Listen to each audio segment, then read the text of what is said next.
मेरे बेटे, माँ सरस्वती की कृपा रहे। ये इलेक्ट्रोकेमिस्ट्री का 4th वीडियो है। इस वीडियो में हम विद्युत अपघटनी सेल या इलेक्ट्रोलिटिक सेल को पढ़ेंगे। 3rd वीडियो में हम लोगों ने गैल्वेनिक सेल को देखा था। एक्चुअली सेल दो तरीके के होते हैं, एक गैल्वेनिक सेल और वोल्टाइक सेल, और दूसरे कहलाते हैं इलेक्ट्रोलिटिक सेल। तो हम लोगों ने 3rd वीडियो में वोल्टाइक सेल को डिटेल में देखा था। अब हम 4th वीडियो में इलेक्ट्रोलिटिक सेल की बात करेंगे। इलेक्ट्रोलिटिक सेल को समझने से पहले हम समझते हैं इलेक्ट्रोलिसिस।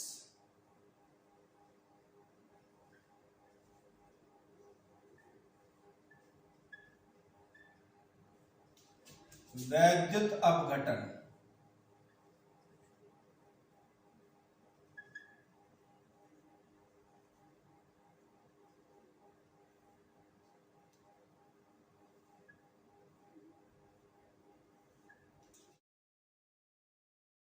गलित अथवा घुलित लवण में विद्युत धारा प्रवाहित करने पर होने वाले रासायनिक विघटन को वैद्युत अपघटन कहते हैं।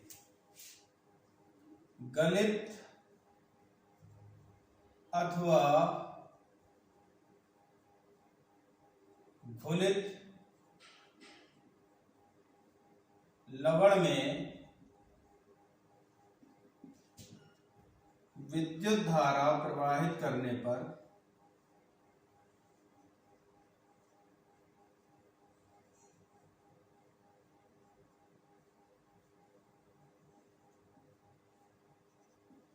होने वाले रासायनिक विघटन को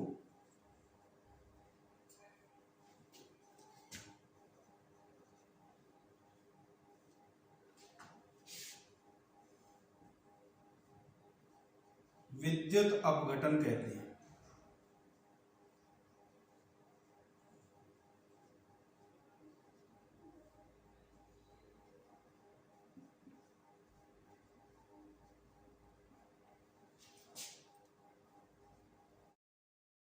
विद्युत अपघटन में होने वाली अभिक्रिया असतत अभिक्रिया होती है, नॉन स्पॉन्टेनियस रिएक्शन होता है, और विद्युत ऊर्जा द्वारा उसे संपन्न कराया जाता है।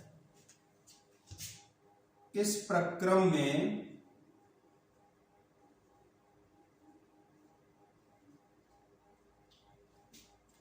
विद्युत ऊर्जा द्वारा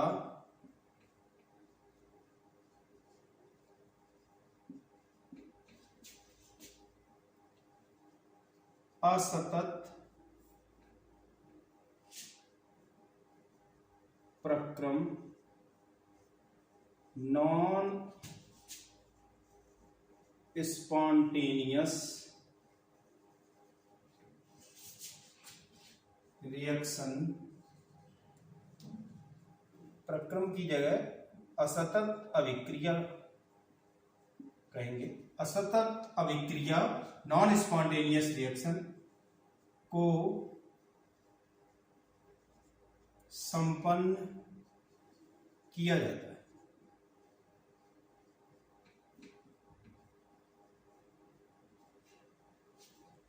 जो असतत प्रक्रम होते हैं वो स्वतः संपन्न नहीं होते, और उन्हें संपन्न कराने के लिए हमें बाह्य ऊर्जा स्रोत की आवश्यकता होती है।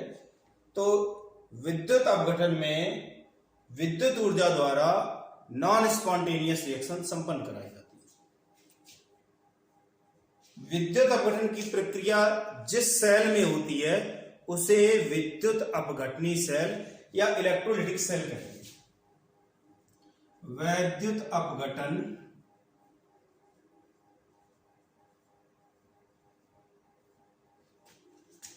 वैद्युत अपघटनी सेल में होता है।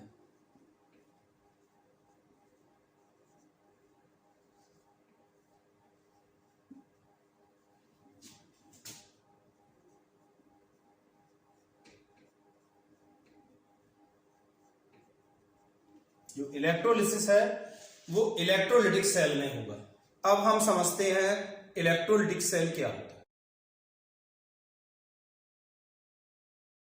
मेरे बेटे, अब हम समझेंगे इलेक्ट्रोलिटिक सेल को। तो इलेक्ट्रोलिटिक सेल में कुचालक पदार्थ जैसे लकड़ी, कांच, बेकेलाइट के पात्र में विद्युत अपघट्ट का गलित अथवा घुलित विलयन लिया जाता है। इसमें दो धातु के इलेक्ट्रोड डुबोए जाते हैं और उन इलेक्ट्रोडों का संपर्क बैटरी के धन तथा ऋण ध्रुव से कर दिया जाता है। तो पहला पॉइंट मैंने तो ये बताया कि कुचालक पात्र होगा, कांच का हो सकता है, लकड़ी का हो सकता है, बेकेलाइट का हो सकता है, और लवण का जो विलयन होगा, या तो लवण को गला देते हैं, उसे गर्म करते हैं, गर्म करने पर वो पिघल जाता है, तो उसे कहते हैं घुलित, उसे कहते हैं गलित। गलित अथवा उसे पानी में घोल देते हैं और जो विलयन बनता है वो हो जाएगा घुलित। लवण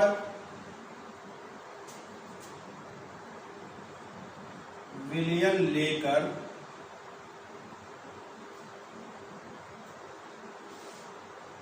धातु के दो इलेक्ट्रोड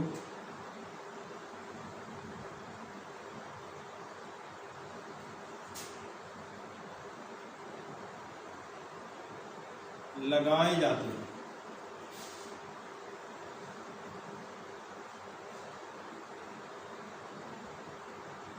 जो बैटरी के धन तथा ऋण ध्रुव से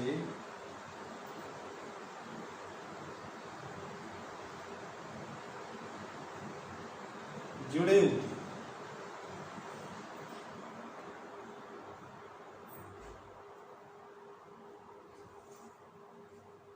जो इलेक्ट्रोड बैटरी के धन ध्रुव से जुड़ा होता है उसे एनोड कहते हैं, और जो बैटरी के ऋण ध्रुव से जुड़ा होता है उसे कैथोड कहा जाता है। एनोड पर ऑक्सीडेशन होता है और कैथोड पर रिडक्शन होता है। तो एक तो होता है एनोड, ये पॉजिटिव पोल होता है और बैटरी के धन ध्रुव से जुड़ा होता है।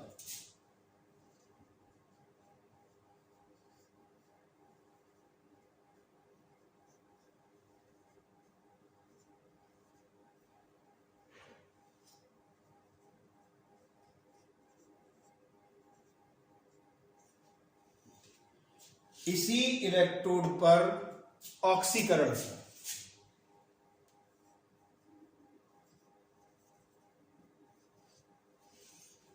जो कैथोड होता है वो मेरे बेटे नेगेटिव पोल होता है और बैटरी के ऋण ध्रुव से जुड़ा होता है और इस पर रिडक्शन होता है, ऑक्सीकरण और अपक्षीण।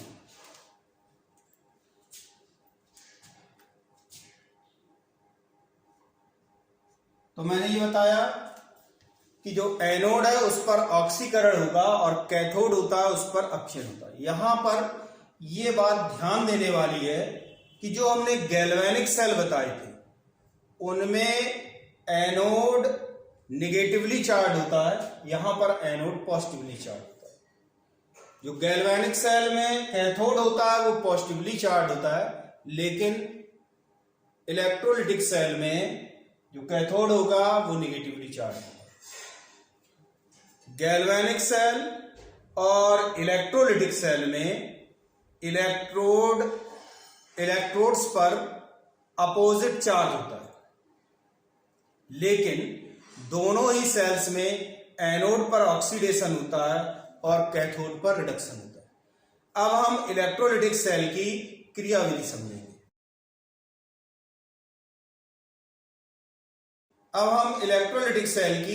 समझेंगे। तो इलेक्ट्रोलिटिक सेल में एनोड धनावेशित होता है और कैथोड ऋणावेशित होता है। और जो विद्युत अपघट्ट है गलित अथवा घुलित अवस्था में, उसमें धनावेशित तथा ऋणावेशित आयन होते हैं। धनावेशित आयन ऋणावेशित इलेक्ट्रोड पर जाता है और उदासीन हो जाता है। ऋणावेशित आयन धनावेशित इलेक्ट्रोड पर जाता है और उदासीन हो जाता है। तो एनोड पर ऋणावेशित आयन जाएगा, मान लिया A माइनस है। चूंकि एनोड धनावेशित है, धनावेशित का मतलब हुआ इस पर इलेक्ट्रॉनों की कमी है, तो A माइनस अपना इलेक्ट्रॉन निकाल करके उदासीन हो जाता है। तो एनोड पर ऋणावेशित आयन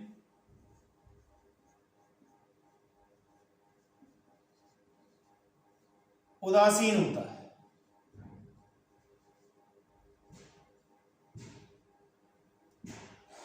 इसे यहां पर लिखेंगे। तो जब ये जो इलेक्ट्रॉन होता है वो एनोड द्वारा ग्रहण कर लिया जाता है, और अगर किसी प्रक्रम में इलेक्ट्रॉन निकलते हैं तो उसे ऑक्सीकरण कहा जाता है। तो ऋणावेशित आयन का एनोड पर ऑक्सीकरण होता है। इसी तरीके से धनावेशित आयन ऋणावेशित प्लेट पर पहुंचता है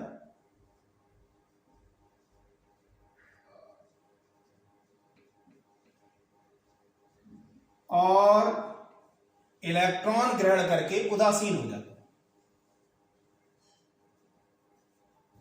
क्योंकि जो प्लेट ऋणावेशित होगी उस पर इलेक्ट्रॉनों की अधिकता होगी, और अगर इलेक्ट्रॉनों की कमी वाला आयन उस पर पहुंचेगा तो वो उदासीन हो जाएगा इलेक्ट्रॉन ग्रहण करके। मान लिया कि जो धनावेशित आयन है वो B प्लस है, ये इलेक्ट्रॉन को ग्रहण करेगा और इसके अपचयन के फलस्वरूप उदासीन आयन मिलेगा। इलेक्ट्रॉन का निकलना कहलाता है ऑक्सीडेशन और इलेक्ट्रॉन का संयोग करना कहलाता है रिडक्शन। तो इस तरीके से एनोड पर ऑक्सीडेशन होता है और कैथोड पर रिडक्शन होता है। एनोड पर निगेटिवली चार्ज आयन उदासीन हो जाता है और कैथोड पर पॉजिटिवली चार्ज आयन उदासीन हो जाता है। ये तो रहा मैकेनिज्म ऑफ इलेक्ट्रोलिटिक सेल की क्रियाविधि। अब हम इलेक्ट्रोलिसिस ऑफ NaCl देखेंगे। अब हम देखेंगे गलित NaCl का विद्युत अपघटन, electrolysis of molten NaCl। NaCl को उच्च ताप पर गर्म करने पर मॉल्टेन NaCl मिलता है, गलित NaCl मिलेगा। गलित NaCl में Na प्लस और Cl माइनस आयन होंगे। जब हम गलित NaCl लेकर विद्युत अपघटनी सेल में भरकर विद्युत धारा प्रवाहित करते हैं तो Na प्लस आयन ऋणावेशित प्लेट पर जाते हैं और Cl माइनस आयन धनावेशित प्लेट पर आते हैं।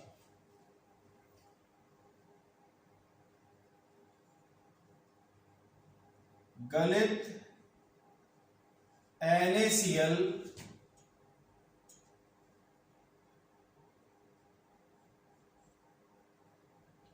के विद्युत अपघटन में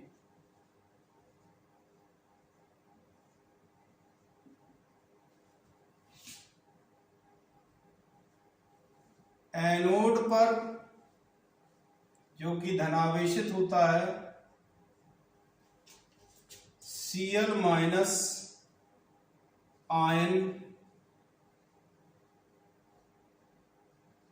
पहुंचकर उदासीन होता है।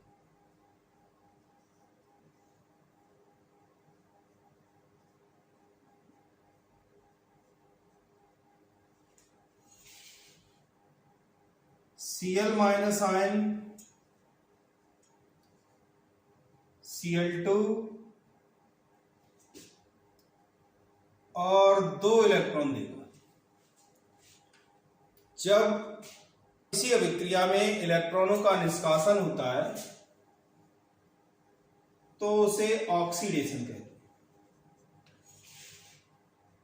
और जो कैथोड पर अभिक्रिया होगी उसमें Na+ आयन कैथोड पर पहुंचेगा और कैथोड ऋणावेशित है। ऋणावेशित का मतलब इस पर इलेक्ट्रॉनों की अधिकता है, तो ये Na+ आयन को इलेक्ट्रॉन दे देगा। कैथोड पर Na+ आयन पहुंचकर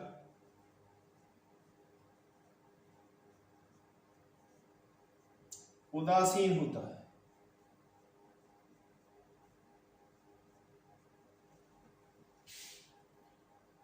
Na+ plus 2E changes into 2Na। जब किसी प्रक्रिया में इलेक्ट्रॉन जुड़ते हैं तो उस अभिक्रिया को अपचयन कहते हैं। तो एनोड पर ऑक्सीकरण के फलस्वरूप क्लोरीन मिलेगी और कैथोड पर अपचयन के फलस्वरूप सोडियम धातु प्राप्त होती है। ये तो रहा गलित NaCl का विद्युत अपघटन। अब हम जलीय NaCl के विद्युत अपघटन के पहले देखेंगे H2O का ऑक्सीकरण और अपचयन। अब हम देखेंगे जल का ऑक्सीकरण और अपचयन। तो जल के ऑक्सीकरण के लिए जो समीकरण होता है वो है 2H2O changes into O2 plus 4H plus 4 electrons. जल का ऑक्सीकरण एनोड पर होगा और इस अभिक्रिया के लिए मानक अपचयन विभव 1.23 वोल्ट होता है। अगर हम जल के अपचयन को देखें तो वो कैथोड पर होगा और उसका समीकरण होता है 2H2O changes into H2 plus 2OH minus, और इसके लिए E0 की वैल्यू होती है ऋण 0.83 वोल्ट। तो ये तो समीकरण रहे। अब हम जब विद्युत अपघटन की प्रक्रिया होती है तब क्या होगा उसे देखेंगे। तो जब लवण का विद्युत अपघटन किया जाता है, लवण के जलीय विलयन का विद्युत अपघटन किया जाता है, तो इस विलयन में एक तो लवण के वियोजन से प्राप्त धनावेशित और ऋणावेशित आयन है, साथ ही साथ जल के स्वतः आयनन से H+ और OH- आयन बनेंगे। H+ आयन और लवण का धनायन कैथोड पर जा सकता है और OH- और लवण का ऋणावेशित आयन एनोड पर जा सकता है। तो कैथोड पर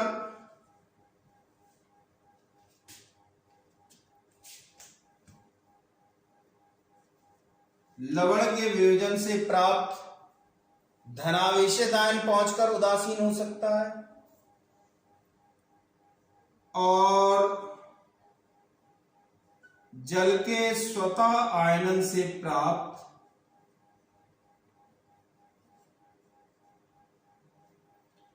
H+ और OH- आयन्स में H+ आयन पहुंचकर उदासीन हो सकता है। तो इन दोनों में कहने का तात्पर्य ये हुआ, लवण के धनावेशित आयन और जल में उसका अपचयन होगा जिसके लिए E0 का मान अधिक होता है, उसका अपचयन होगा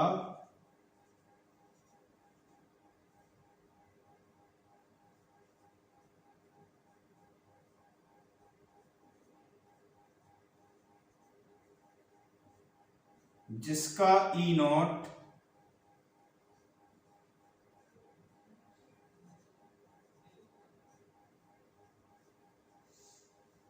अधिक होगा। कैथोड नेगेटिवली चार्ज होगा और इस पर रिडक्शन होगा।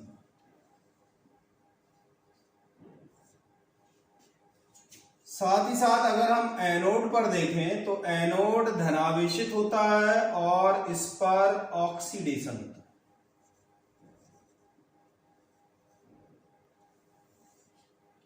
लवण के ऋणावेशित आयन और जल के स्वतः आयनन से प्राप्त H+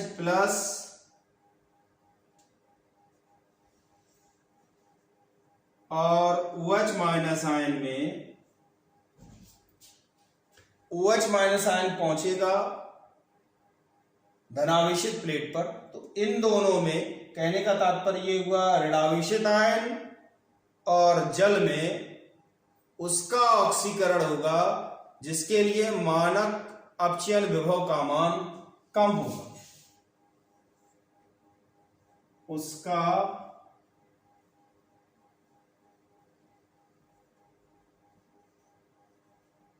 ऑक्सीकरण होगा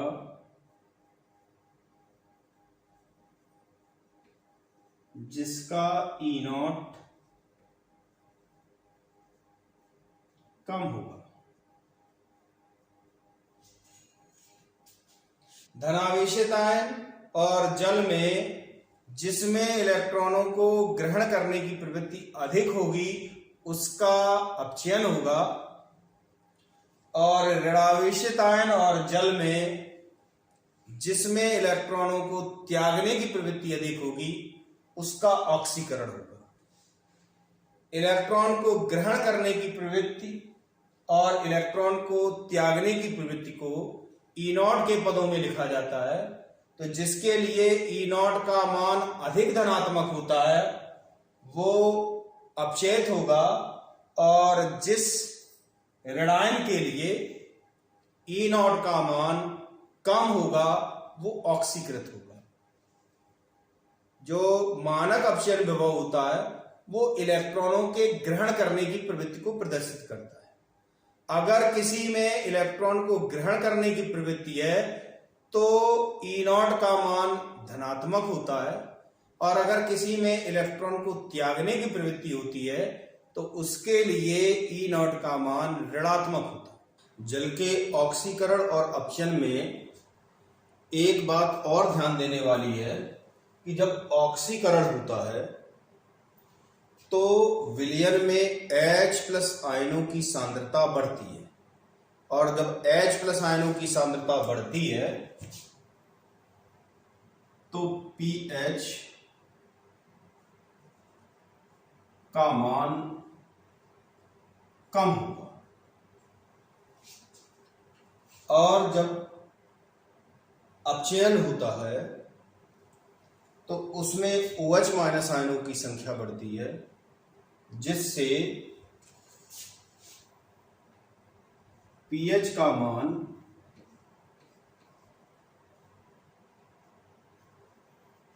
बढ़ता है। जब ऑक्सीकरण होगा तो पीएच कम होगा, और जब अपचयन होगा तो OH माइनस आयनों का कंसंट्रेशन बढ़ने के कारण पीएच का मान बढ़ेगा। जब जल का ऑक्सीकरण होता है तो वास्तविक वोल्टता का मान सैद्धांतिक वोल्टता से अधिक होता है। मैंने जो ऑक्सीकरण के लिए सैद्धांतिक वोल्टता बताई वो बताई 1.23 वोल्ट। जब वास्तव में H2O का ऑक्सीकरण होता है तो हमें इससे अधिक वोल्टेज की आवश्यकता होती है, यानी कि वास्तविक वोल्टता और सैद्धांतिक वोल्टता में अंतर होता है। सैद्धांतिक अधिवोल्टता और वास्तविक वोल्टता के अंतर को ही अधिविभव या ओवर वोल्टेज कहते हैं।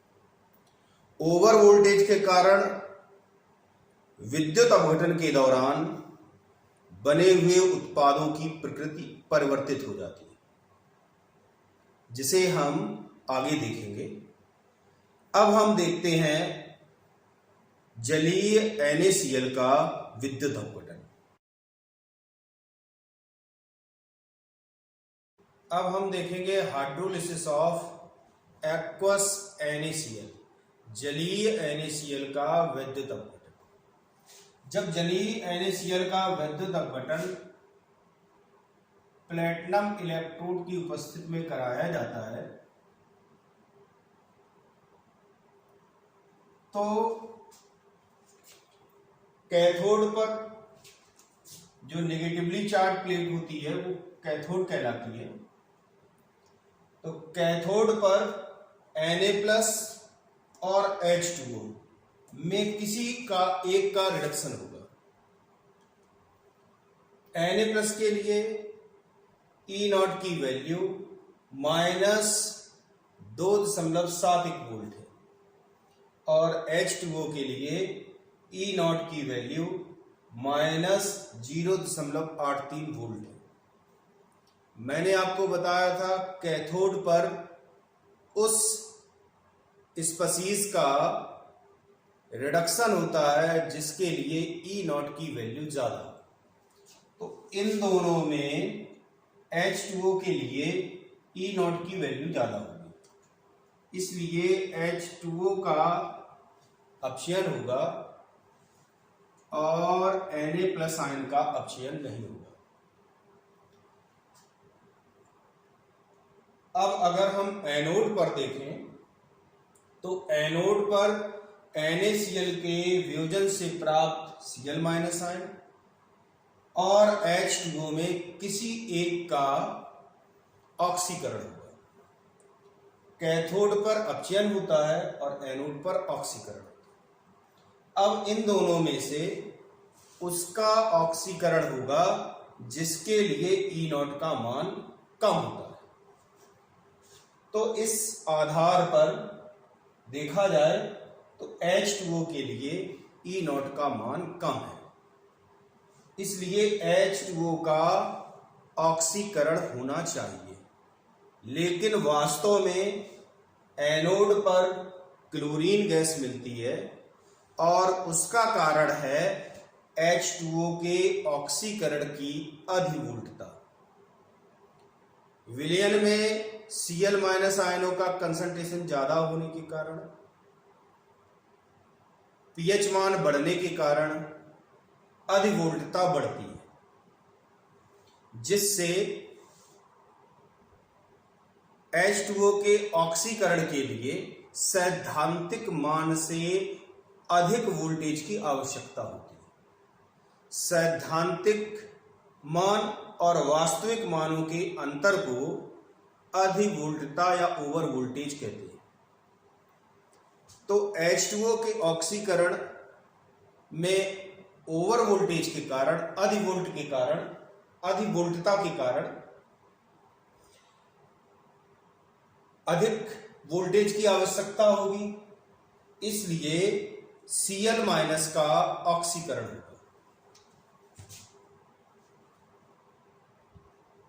H2O के ऑक्सीकरण के लिए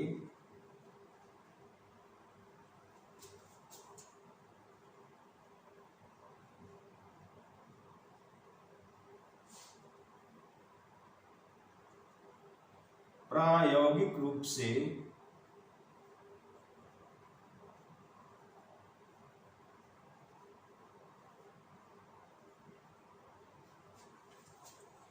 आवश्यक वोल्टता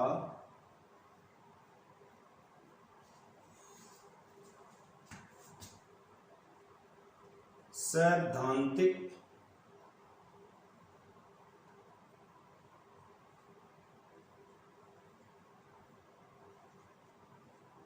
वोल्टता से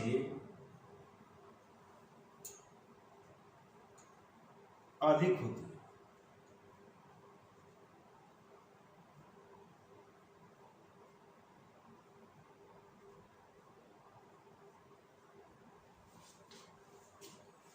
इन दोनों के अंतर को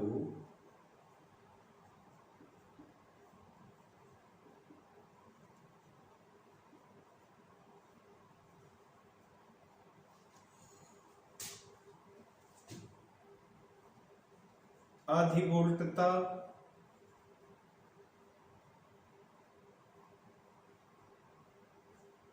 या ओवर वोल्टेज कहते हैं।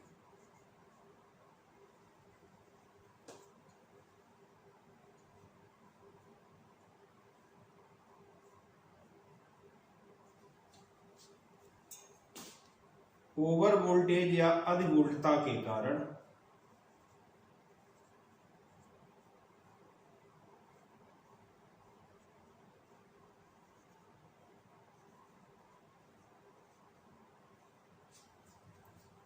एनोड पर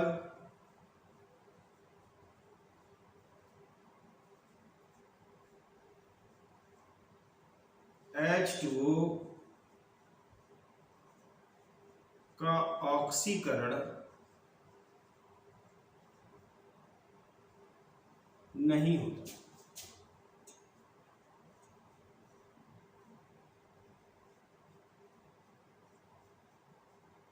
बल्कि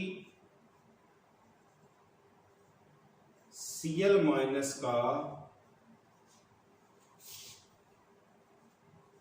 ऑक्सीकरण होता है।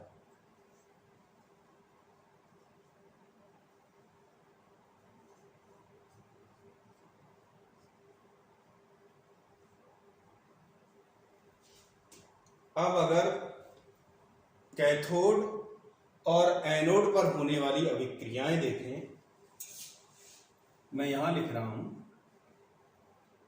तो कैथोड पर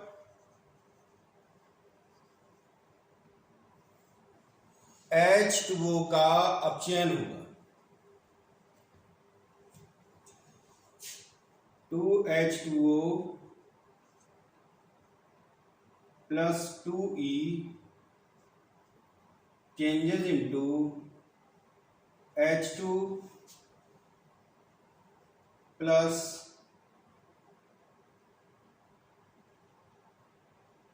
2OH माइनस।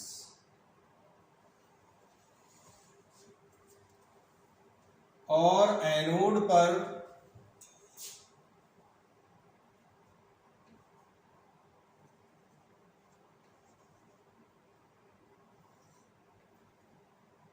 Cl माइनस का ऑक्सीकरण होगा और क्लोरीन गैस मिलेगी।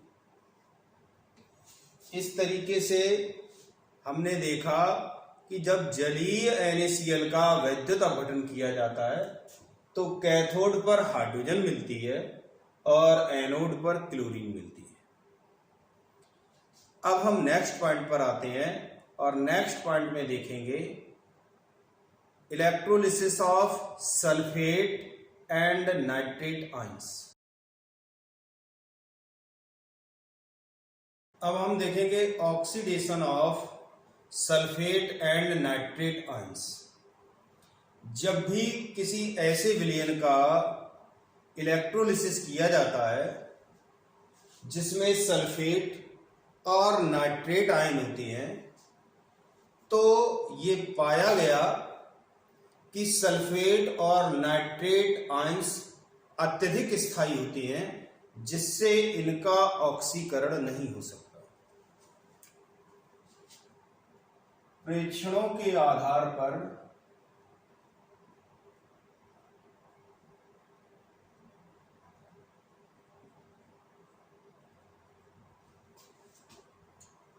पाया गया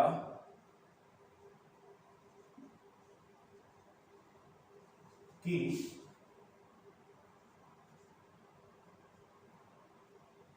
सल्फेट और नाइट्रेट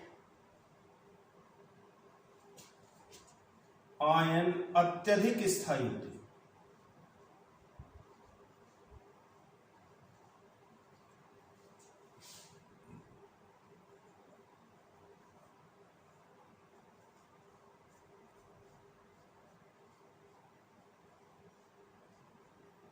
अतः इन पॉली एटॉमिक आयंस का एनोड पर ऑक्सीकरण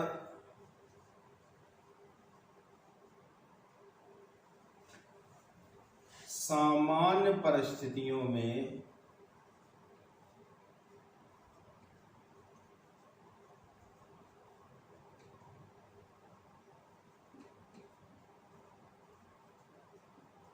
नहीं होता।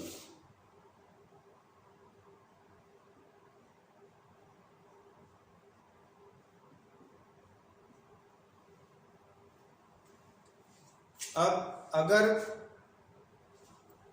इन आयनों के लवणों का जलीय विलयन है तो SO4 माइनस माइनस और NO3 माइनस का तो ऑक्सीकरण नहीं होगा।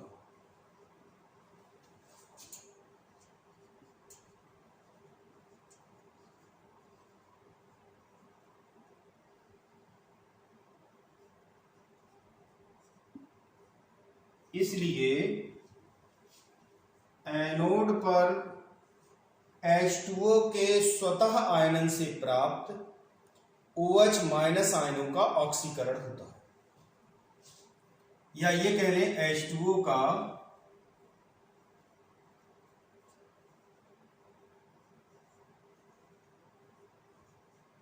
ऑक्सीकरण होगा।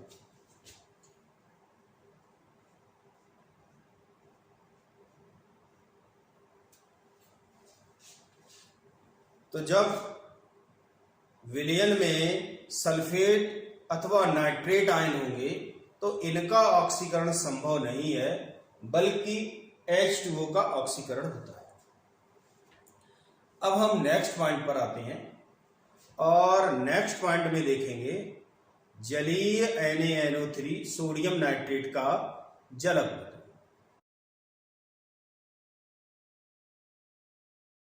अब हम देखेंगे जलीय सोडियम नाइट्रेट का वैद्युत अपघटन। जब सोडियम नाइट्रेट के जलीय विलयन को इलेक्ट्रोलिटिक सेल में लेकर प्लैटिनम इलेक्ट्रोडों की उपस्थिति में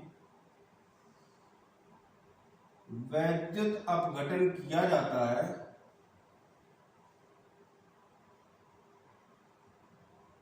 तो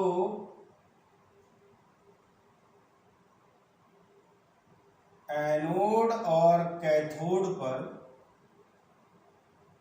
इस विलयन में उपस्थित ऋणावेशित आयन एनोड पर जाएंगे और धनावेशित आयन कैथोड पर जाएंगे। तो इसमें इस विलयन में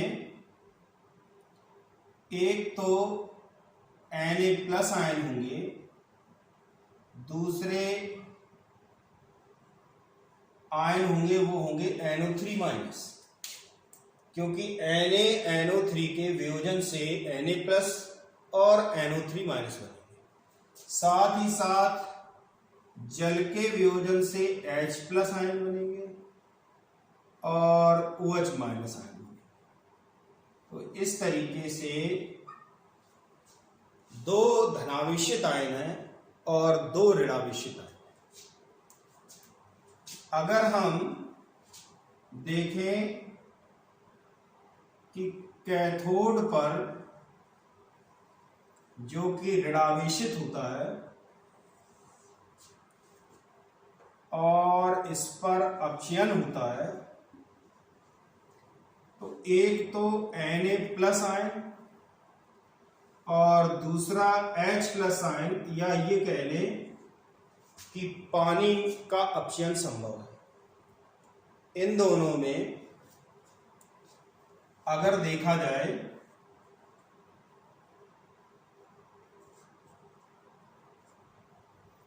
तो इसके लिए E0 value of Na+ will be less than E0 value of H+।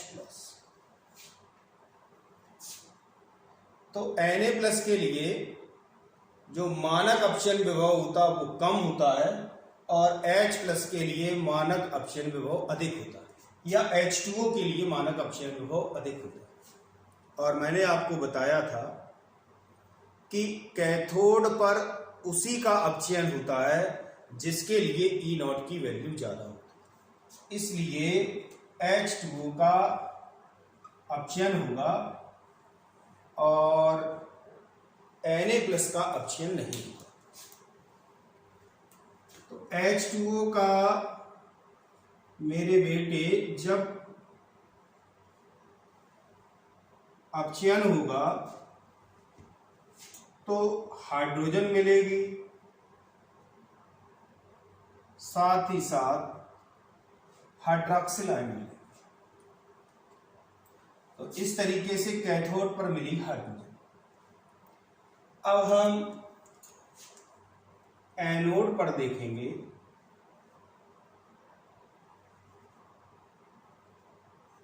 Anode positively charge होता है और इस पर ऑक्सीडेशन होता है।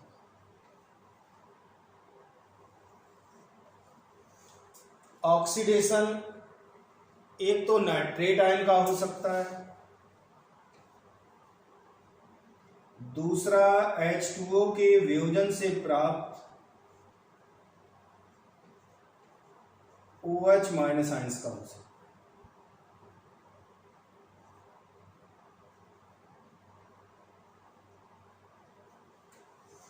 या ये कहें कि या तो नाइट्रेट आयन का होगा या फिर H2O का होगा।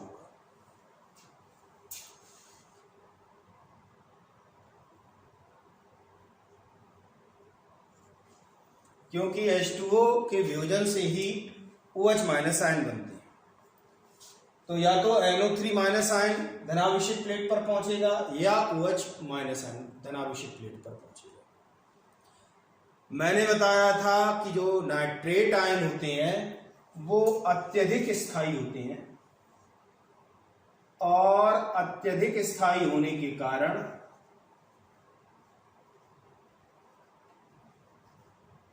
इनका वियोजन संभव नहीं होता। मतलब इनके ऑक्सीकरण के फलस्वरूप जो उत्पाद बनेंगे उनमें ये परिवर्तित नहीं होता। इसी तरीके से मैंने बताया था सल्फेट आयन भी ऑक्सीकृत नहीं होता। तो जब इसका ऑक्सीकरण नहीं होगा तो ये स्पष्ट है कि H2O का ही ऑक्सीकरण होगा, और जब H2O का ऑक्सीकरण होगा तो ऑक्सीजन मिलेगी,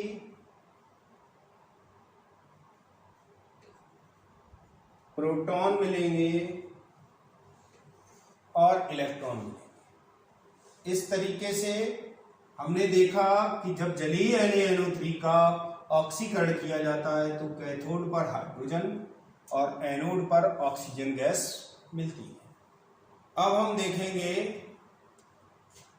इलेक्ट्रोलिसिस ऑफ एक्वस H2SO4। अब हम देखेंगे डेल्यूट H2SO4 का इलेक्ट्रोलिसिस। जब डेल्यूट H2SO4 को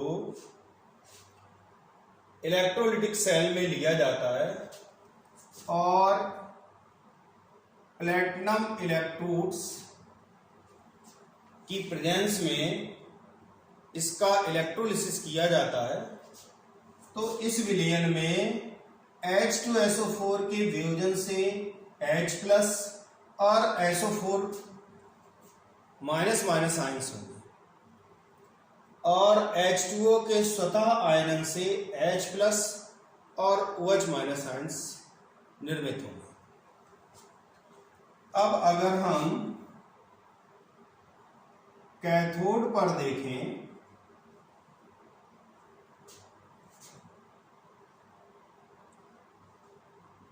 तो ऑक्सीडेशन के लिए केवल एक ही आयन है H+, क्योंकि H2SO4 के वियोजन से भी H+ बनेगा और H2O के स्वतः आयनन से भी H+ बनेगा। तो कैथोड पर H+ का अपचयन होता है और हाइड्रोजन गैस बनती है। और अगर हम एनोड पर देखें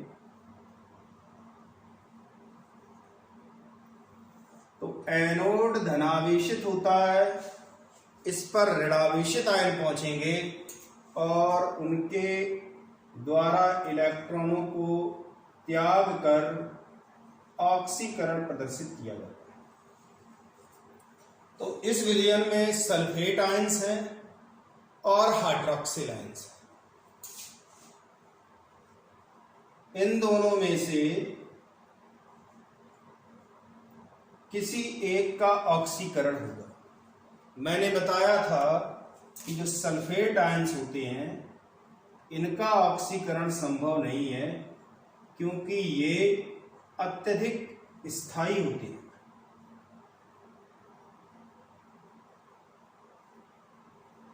और इनका ऑक्सीकरण के फलस्वरूप वियोजन से बनने वाले उत्पादों में परिवर्तन नहीं होता। अब केवल OH माइनस ही है जिसका ऑक्सीकरण होगा।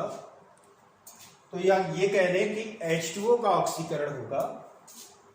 4 OH minus ions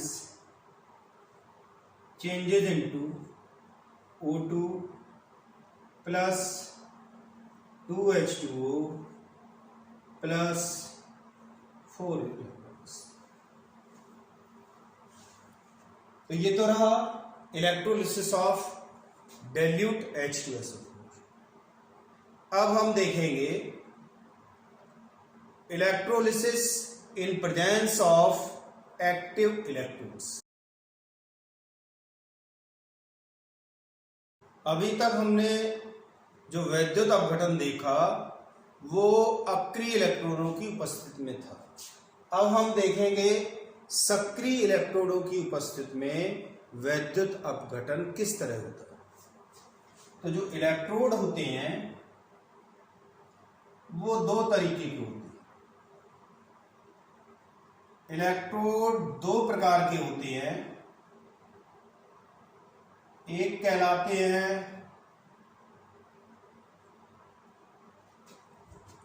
inert electrode और दूसरे कहलाते हैं एक्टिव इलेक्ट्रोड।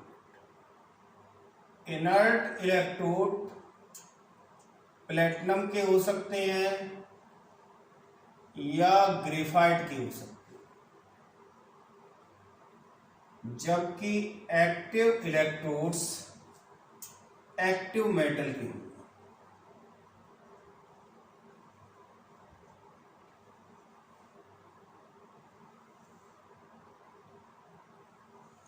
तो ये अक्रिय होते हैं और इनका ऑक्सीकरण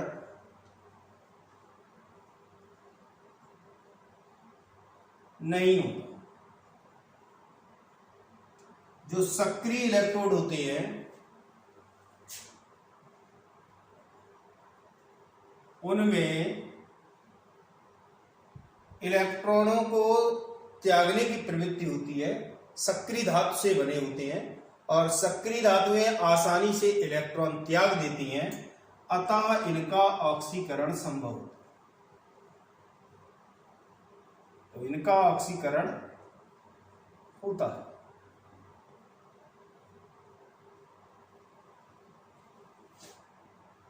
जब सक्रिय इलेक्ट्रोड का प्रयोग किया जाता है तो जो वैद्युत अपघटन होता है उसमें केवल एक अंतर होता है अक्रिय इलेक्ट्रोडों की उपस्थिति की तुलना में, कि एनोड पर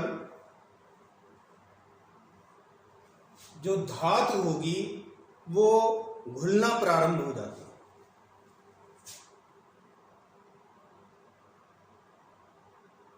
है। एनोड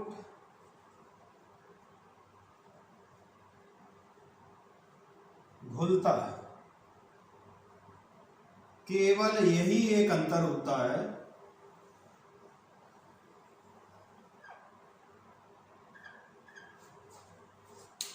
जब हम अक्रिय इलेक्ट्रोड का प्रयोग करते हैं तो एनोड पर कोई प्रभाव नहीं पड़ता, लेकिन जब हम सक्रिय धातु का इलेक्ट्रोड प्रयोग करते हैं तो एनोड घुलना प्रारंभ हो जाता है। अब हम सक्रिय इलेक्ट्रोडों की उपस्थिति में वैद्युत अपघटन देखेंगे और उसमें जो पहला एग्जाम्पल है वो है electrolysis of AgNO3 in presence of platinum electrode and in presence of silver electrode। तो इसमें जो पहला एग्जाम्पल हम ले रहे हैं वो ले रहे हैं जलीय AgNO3 का वैद्युत अपघटन। जलीय AgNO3 यानी कि सिल्वर नाइट्रेट का विद्युत अपघटन इनर्ट इलेक्ट्रोड की प्रेजेंस में कराते हैं तो क्या होता है, और अगर एक्टिव इलेक्ट्रोड की उपस्थिति में कराते हैं तब क्या होता है।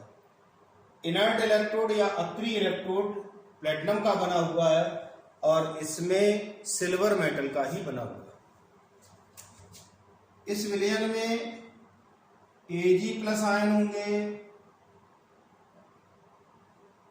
NO3- आयन होंगे, जल के स्वतः आयनन से प्राप्त H+ आयन होंगे और OH- H+ और OH- आयन जल के स्वतः आयनन से निर्मित होंगे। इस विलयन में Ag+ आयन होंगे और NO3- आयन होंगे और ये आयन AgNO3 के वियोजन से प्राप्त होंगे। साथ ही साथ जल के स्वतः आयनन से H+ और OH- आयन प्राप्त होंगे। जो कैथोड होता है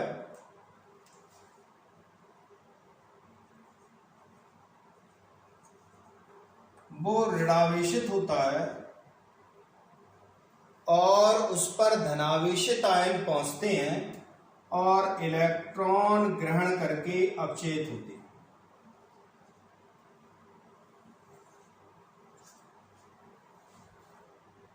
एनोड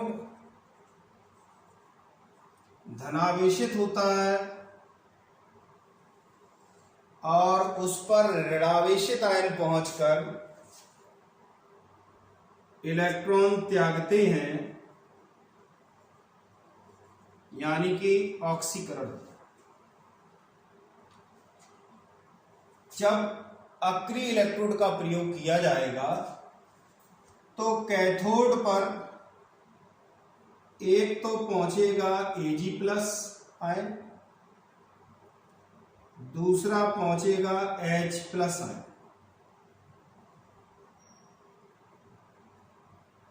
Ag+ आयन का ई नॉट H प्लस आयन से अधिक होता है, अतः Ag का अपचयन होगा। Ag प्लस इलेक्ट्रॉन ग्रहण करके Ag में परिवर्तित हो जाएगा और सिल्वर धातु कैथोड के चारों ओर एकत्र हो जाएगा।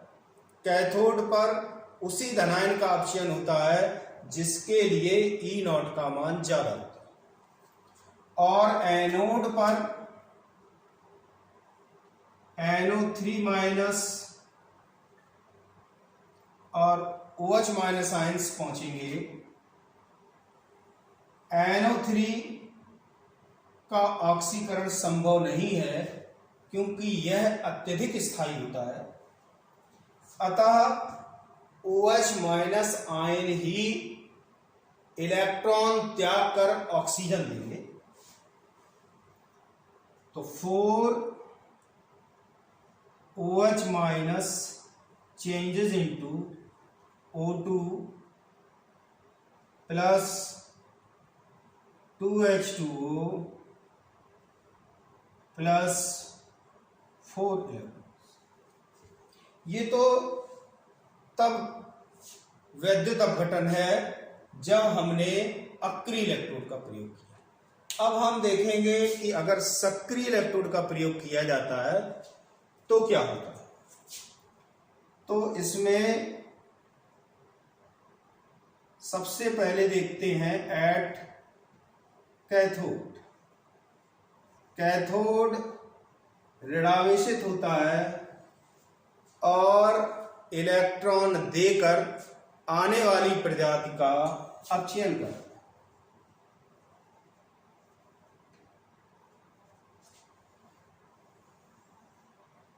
कैथोड पर एक तो Ag प्लस आयन पहुंच जाएगा, H प्लस आयन पहुंच सकता है, और चूंकि कैथोड सक्रिय धातु का बना हुआ है इसलिए कैथोड का भी अपचयन हो सकता है। जो कैथोड है वो सक्रिय धातु का बना हुआ है और वो कभी भी इलेक्ट्रॉन ग्रहण नहीं करेगा, क्योंकि सक्रिय धातुएं इलेक्ट्रॉन त्यागती हैं, कभी भी इलेक्ट्रॉन ग्रहण करके ऋणावेशित आयन नहीं बनाती। तो इसलिए सिल्वर कैथोड का अपचयन संभव नहीं होगा। अब Ag प्लस और H प्लस आयन में Ag प्लस का ई नॉट ज्यादा है और H प्लस का ई नॉट कम है, तो H प्लस का अपचयन नहीं होगा, Ag प्लस का अपचयन होगा और Ag प्लस कैथोड से इलेक्ट्रॉन ग्रहण करके Ag बनाएगा जो कि इसके चारों ओर एकत्र हो जाए। अब हम एनोड पर होने वाली अभिक्रिया को देखेंगे।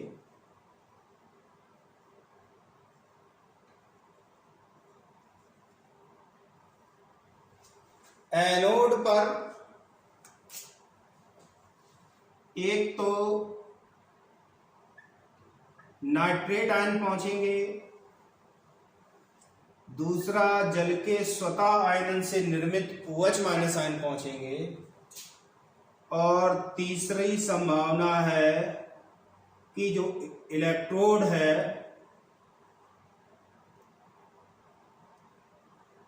वो सक्रिय धातु का बना है, उसका भी ऑक्सीकरण संभव है।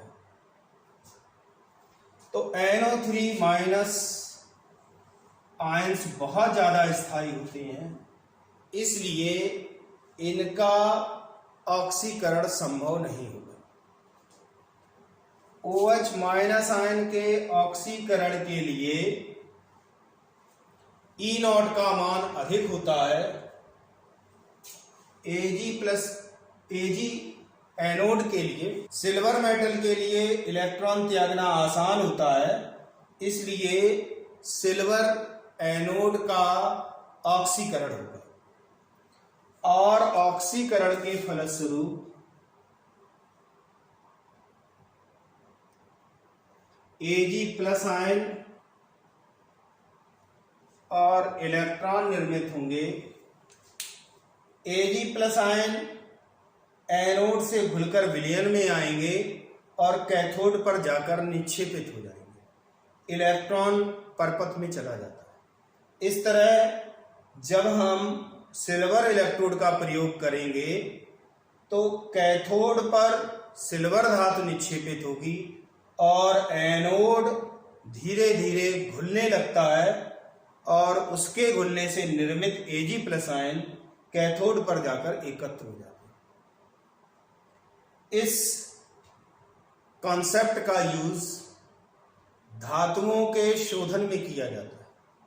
जब धातु का शोधन करना होता है तो जो विद्युत अपघटनी सेल होता है उसमें हम अशुद्ध धातु की मोटी छड़ लेते हैं और शुद्ध धातु की वायर लेते हैं, पतली छड़ लेते हैं। अशुद्ध धातु से Ag घुल करके या जो भी धातु होगी वो घुल करके शुद्ध धातु के तार पर एकत्र हो जाती है और इस तरह हमें शुद्ध धातु प्राप्त होती है।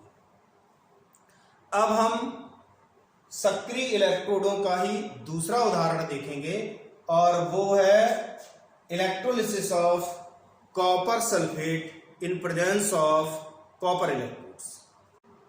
जब कॉपर सल्फेट के जलीय विलयन का कॉपर इलेक्ट्रोडों की उपस्थिति में वैद्युत अपघटन किया जाता है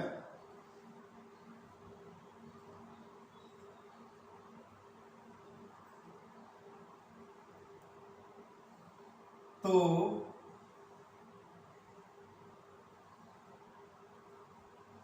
बिल्कुल उसी तरह से रिएक्शंस होती हैं जैसे कि सिल्वर इलेक्ट्रोड्स की प्रेजेंस में सिल्वर नाइट्रेट सॉल्यूशन में होती है।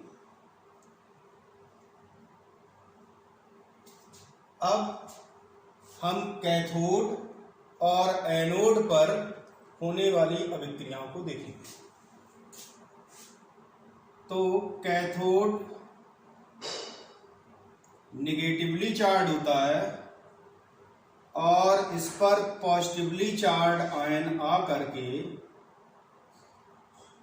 इलेक्ट्रॉन ग्रहण करता है और इलेक्ट्रॉन का ग्रहण करना कहलाता है रिडक्शन। इस विलयन में Cu+ आयन होंगे, SO4 माइनस आयन्स होंगे, कॉपर आयन और सल्फेट आयन होंगे जो CuSO4 के वियोजन से प्राप्त होंगे और जल के स्वतः आयनन से H+ और OH- आयन्स मिलेंगे। तो कैथोड पर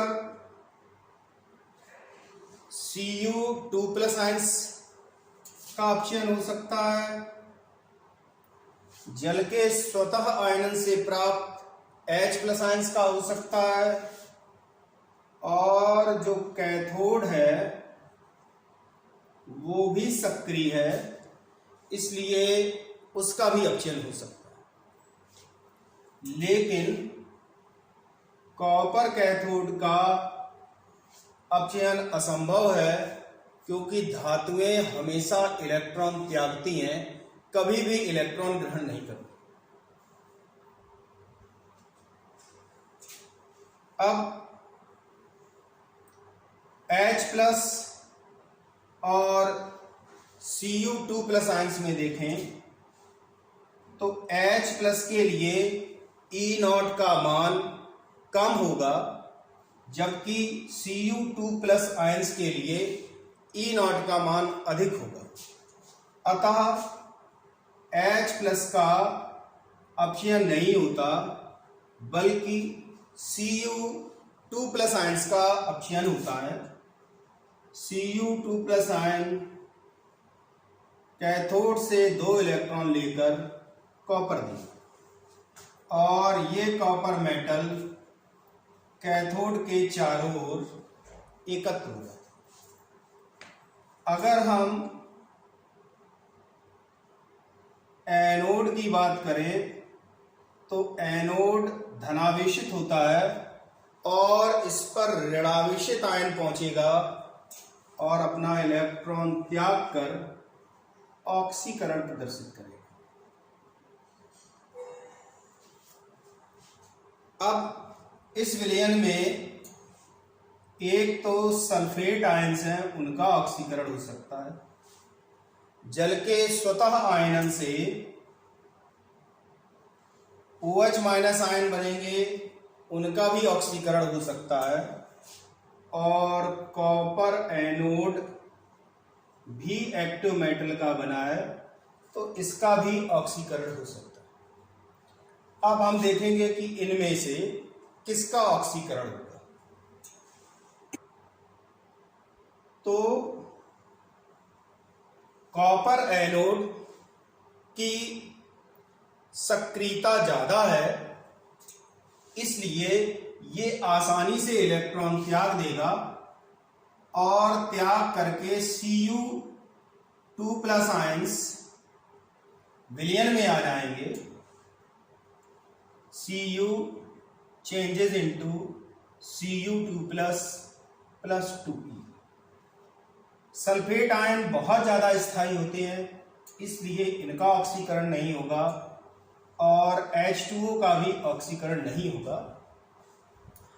कॉपर अत्यधिक सक्रिय धातु है इन कंपैरिजन टू वाटर, तो इसलिए कॉपर से इलेक्ट्रॉन निकलेंगे और कॉपर आयन विलयन में आएंगे। ये आयन विलयन में जब पहुंचते हैं तो फिर कैथोड पर जाकर अपचयित हो जाते हैं।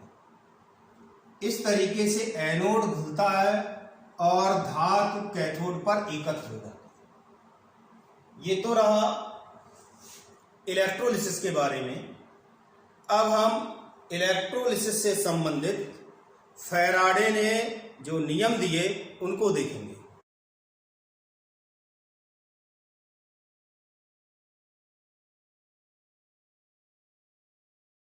फैराडे ने विद्युत अपघटन संबंधी 2 नियम दिए।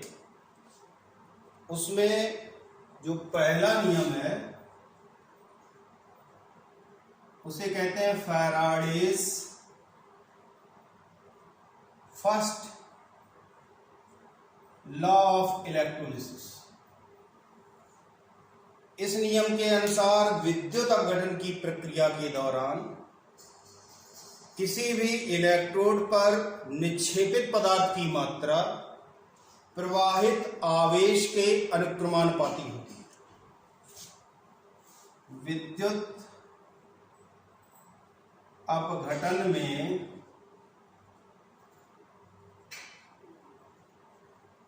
किसी भी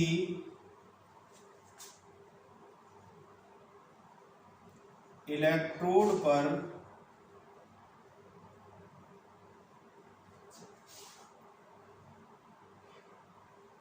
निक्षेपित पदार्थ की मात्रा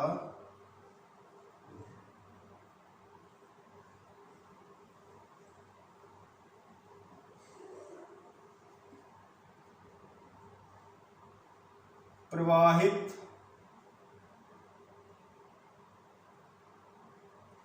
आवेश के अनुक्रमानुपाती होती है।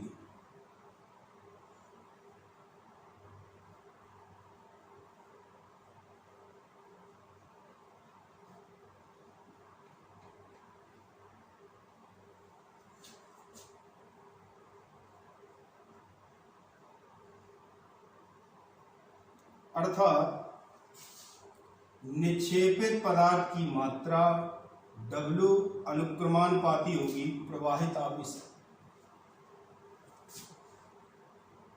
या इसी को लिखें तो हम लिख सकते हैं कि निक्षेपित पदार्थ की मात्रा अनुक्रमानुपाती होगी प्रवाहित धारा और समय के गुणनफल के बराबर, क्योंकि आवेश Q बराबर होता है I × T। Q is equal to होता है current I in ampere into time T in second, या इसी को लिखें तो W इज इक्वल टू हो जाएगा ZIT, जहां Z एक स्थिरांक है,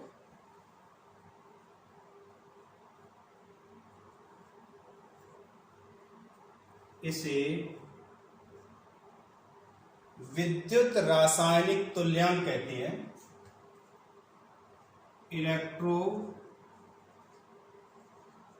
केमिकल इक्विवेलेंट। ये तो रहा Faraday's first law of electrolysis. अब हम देखेंगे Faraday's second law of electrolysis. अब हम देखेंगे Faraday's second law of electrolysis.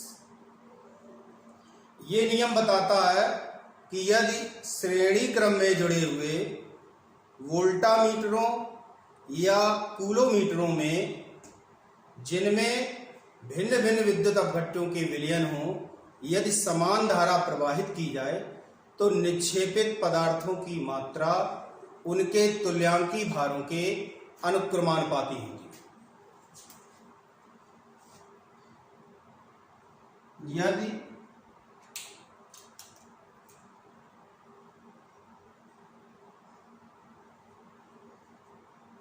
भिन्न विद्युत अपघट्यों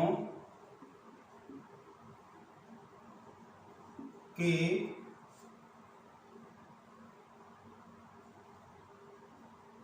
विलयनों युक्त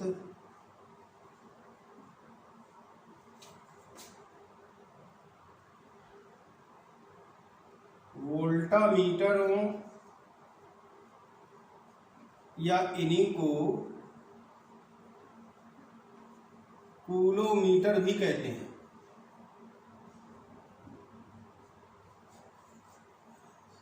में समान विद्युत धारा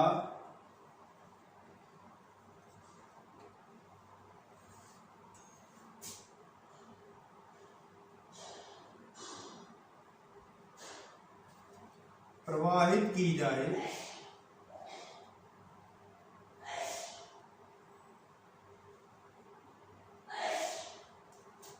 तो निक्षेपित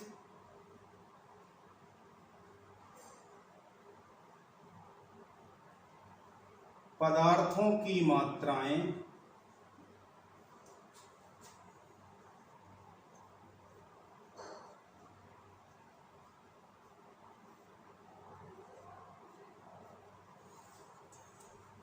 उनके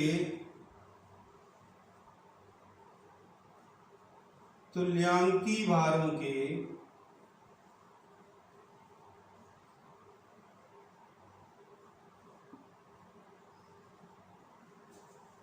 अनुक्रमानुपाती होती है।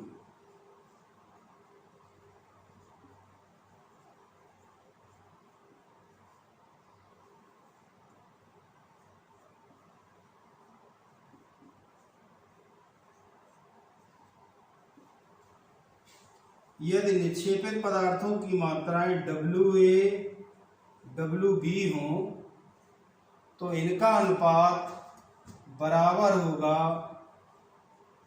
A का तुल्यांकी भार बटे B का तुल्यांकी भार। क्योंकि W बराबर होता है Z इंटू IT, तो हमें मिल जाएगा WA is equal to ZA into IT और WB इज इक्वल टू हो जाएगा ZB इंटू IT। क्योंकि धारा समान प्रवाहित हो रही है, इसलिए दोनों ही स्थितियों में IT का मान समान होगा, बराबर हो जाएगा EA अपॉन ईबी। इससे हमें मिलेगा E A upon E B is equal to Z A upon Z. इससे स्पष्ट है कि ई तुल्यांकी भार अनुक्रमानुपाती होता है विद्युत रासायनिक तुल्यांक, या E इज इक्वल टू हो जाएगा Z इंटू एफ, जहां F एक स्थिरांक है और इसे फैराडे कांस्टेंट कहते हैं। इसका मान लगभग 96,500 कूलम होता है। एक फैराडे 1 मोल इलेक्ट्रॉन पर उपस्थित आवेश की मात्रा के बराबर होता है। तो ये तो रहा फैराडेज लॉज ऑफ इलेक्ट्रोलिसिस के बारे में। अब हम विद्युत अपघटन संबंधी कुछ तथ्यों को और देखेंगे। अब हम इलेक्ट्रोलिसिस से संबंधित कुछ पॉइंट्स को और नोट करेंगे।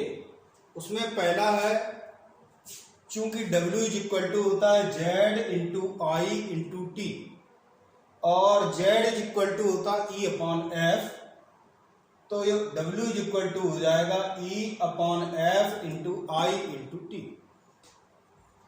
अगर IT की वैल्यू 1 फैराड हो तो W इज इक्वल टू हो जाएगा E। इसका मतलब ये हुआ कि किसी भी पदार्थ के 1 ग्राम तुल्यांक भार को निक्षेपित करने के लिए प्रवाहित आवेश की मात्रा 1 फैराड होती है। दूसरा पॉइंट है कि 1 फैराड 1 ग्राम तुल्यांक को निक्षेपित करता है, तो इसका मतलब ये हुआ कि 1 मोल इलेक्ट्रॉन पर आवेश के बराबर होता है। तो 1 farad is equal to charge at 1 mole electrons and it will be equal to Avogadro numbers. जो 1 मोल में कणों की संख्या होती है वो एवोगाड्रो नंबर के बराबर होती है और इसका मान होता है 6.022 गुणे 10 की घात 23। तो Na 1 मोल में जितने इलेक्ट्रॉन हुए और 1 इलेक्ट्रॉन पर आवेश की मात्रा। 1 मोल में इलेक्ट्रॉनों की संख्या अवोगाद्रो संख्या के बराबर होती है और इसका मान होता है 6.022 गुणे 10 की घात 23। 1 इलेक्ट्रॉन पर आवेश ऋणात्मक होता है और उसका मान होता है 1.6 गुणा 10 की घात ऋण 19 कूलम। इसे सॉल्व करेंगे तो ये मान लगभग मिलता है 96,500 coulomb. Energy E is equal to होता है voltage into current into time, और करंट इंटू टाइम चार्ज को रिप्रेजेंट करता है, तो energy E is equal to हो जाएगा voltage into charge. Q is equal to होता है NF और Q इज इक्वल टू होता है I इंटू टी। तो इससे अगर हम number of moles of electron calculate करें तो N इज इक्वल टू हो जाएगा IT अपॉन F। ये तो रहा इलेक्ट्रोलाइटिक सेल के बारे में। ये वीडियो यहीं फिनिश होता है। हम नेक्स्ट वीडियो में कॉमर्शियल सेल्स या व्यापारिक सेल को देखेंगे। Till then work.